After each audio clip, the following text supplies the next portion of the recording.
የዕለቱ የመጽሐፍ ቅዱስ ንባብ ጥቅስ የሚገኘው በመዝሙር 43 እስከ 45 እንደዚሁም 49፣ 84፣ 85 እና 87 ላይ ነው።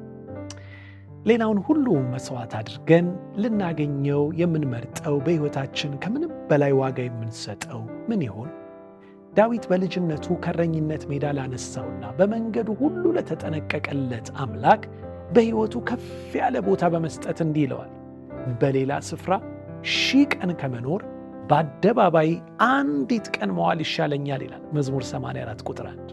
ለእርሱም በእግዚአብሔር ቤት መኖር ከምንም በላይ የሚያስበልጠው እንደሆነ ጨምሮ ሲገልጥ ደግሞ እንዲህ ይላል፣ እግዚአብሔርን አንዲት ነገር ለምነዋለሁ፣ እርሷንም እሻለሁ፣ ይኸውም በሕይወቴ ዘመን ሁሉ በእግዚአብሔር ቤት እኖር ዘንድ የእግዚአብሔርንም ክብር ውበት አይ ዘንድ በመቅደሱም ሆኜ አሰላስል ዘንድ ነው ይላል መዝሙር 27 ቁጥር 4።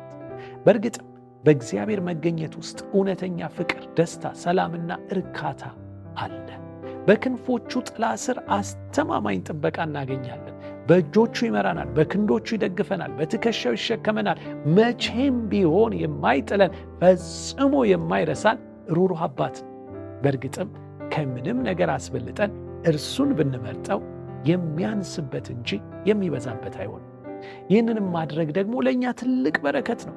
እንዲህ ተብሎ እንደተጻፈው በቤትህ የሚኖሩ የተባረኩ ደስተኞች ናቸው፣ እነርሱም ለዘላለም ያመሰግኑሃል። መዝሙር 84 ቁጥር 4።